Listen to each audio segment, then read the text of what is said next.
Hello everyone, welcome to my UPSC.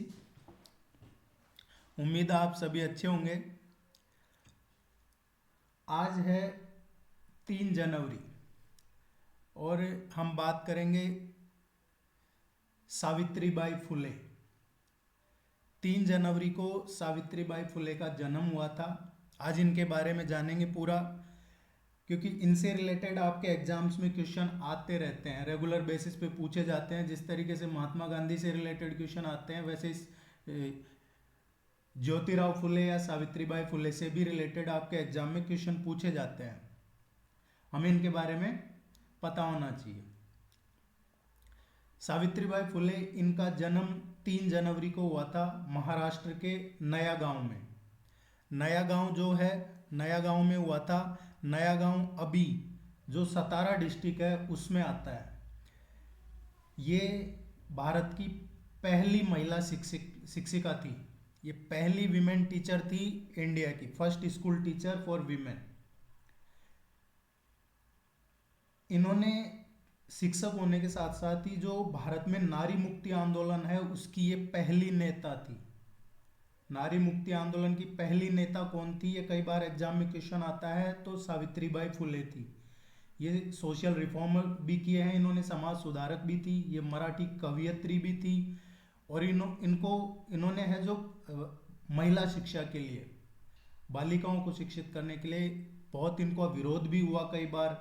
जैसे आज भी हैं सोशल जो कॉन्ट्रैक्टर है, समाज के ठेकेदार, आज भी वो महिलाओं को लेके, बच्चियों को लेके उनके मन में आए जो टिप्पणी कर देते हैं।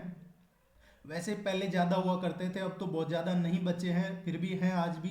तो उस टाइम के जो ठेकेदार थे उन्होंने कई बार पत्थर भी फेंके, इन पे कीचड़ भी फेंके। ये हमेशा अपने बैग में एक एक्स्ट्रा साड़ी रखती थी, ताकि जब इन पे कोई कीचड़ पत्थर या फेंकता था तो ये स्कूल में जाकर वो साड़ी चेंज कर लेती थी। जो आज की तरह पहले शिक्षा का अधिकार नहीं था भारत में, पहले राइट टू एजुकेशन नहीं था। तो उस टाइम स्कूल जाना भी महिलाओं को, बच्चियों को पाप समझा जाता था। ऐसे टाइम पे सावित्रीबाई फुले ने ऐसे ऐसे काम किए हैं जो कोई साधारण नहीं थे। इन्होंने 1848 में, देखिए आप ये ध्यान रखिए, 1848 में, 1848 में इन्होंने एक बालिकाओं के लिए एक स्कूल की स्थापना की थी। यह आपको ध्यान रखना है। इनकी शादी बहुत जल्दी हो गई थी, पहले जल्दी शादी कर देते थे। जब ये 9 साल की थी, जब इनकी शादी हो गई थी ज्योतिराव फुले से। लेकिन इनका पढ़ने में काफ़ी रुचि थी, इनकी आगे बढ़ना था इनको, तो उसी लगन से इनकी पढ़ने की इच्छा को देखते हुए इनके पति ने इनको आगे पढ़ाया। और इन्होंने है जो पुणे से ये शिक्षिका बनी, और वहीं से इन्होंने टीचर का जो प्रशिक्षण है वो लिया। इन्होंने, जैसा कि अभी मैंने बताया आपको, एक स्कूल खोला था लड़कियों के लिए 1848 में। बाद में फिर ये और भी कई स्कूल खोले हैं इन्होंने महिलाओं के लिए। इनका जो मेन मोटिव था वो ये था, महिलाओं को समाज में हक दिलाना ही इनका मेन एक लक्ष्य था। इन्होंने 1854 में, ये क्वेश्चन कई बार एग्जाम में पूछा गया है कि इन्होंने जो विधवाओं के लिए आश्रम खोला था, कब खोला था। इन्होंने 1854 में ये आश्रम खोला था, और 1864 में बाद में उसे एक बड़े आश्रम में बदलने में भी ये सफल रही थी। पहले क्या होता था कि जो विधवाएं थी उनको बहुत बुरी नज़र से देखा जाता था। आज भी कई जगह हैं, पर उतने नहीं है जितने पहले। तो सभी को प्रताड़ित किया जाता था, विधवाओं को। तो उन विधवाओं के लिए, या जो प्रताड़ित महिलाएं थी, निराश्रित महिलाएं, उनके लिए इन्होंने एक आश्रम खोला था। जो बाल बहुएं थी, जिनकी जल्दी शादी कर दी थी, या जिनको उनके परिवार वालों ने छोड़ दिया था, उनको ये खुद पढ़ाती लिखाती थी। सारा ये पढ़ाई लिखाई ये खुद करती थी, उनका है जो। और इस चीज़ का को लेकर इनका लोग बहुत विरोध भी करते थे। ये कुछ चीज़ें थी इनके बारे में कि ये पहली महिला शिक्षिका थी। 16 साल की उम्र में ही she taught subject like mathematics and science. इन्होंने एक महिला सेवा मंडल की स्थापना की महिलाओं के लिए, महिलाओं के राइट्स या विडो रीमैरिज के लिए। एक चीज और जो आपको ध्यान में रखनी है, काव्य फुले।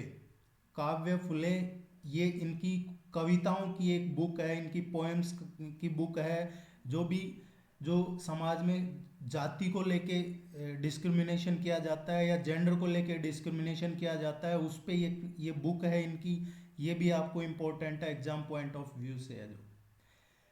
और इन्होंने बाकी सब चीज़ों को छोड़ के, जब इनके हस्बैंड का डेथ हुई हस्बैंड की 1890 में, तो इन्होंने खुद अपने पति का अंतिम संस्कार किया था।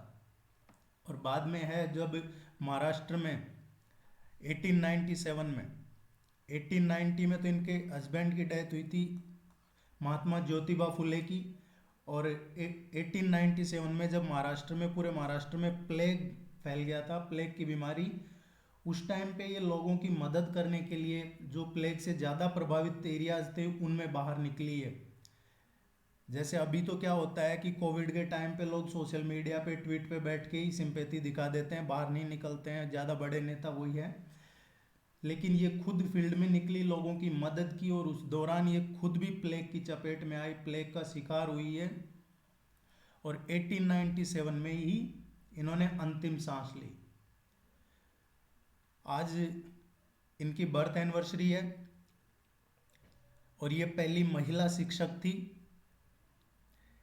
सो ये कुछ इम्पोर्टेंट बातें थी इनके बारे में।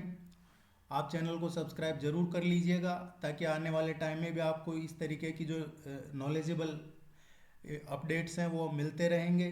Thank you very much, good luck, happy new year to everyone. Thank you.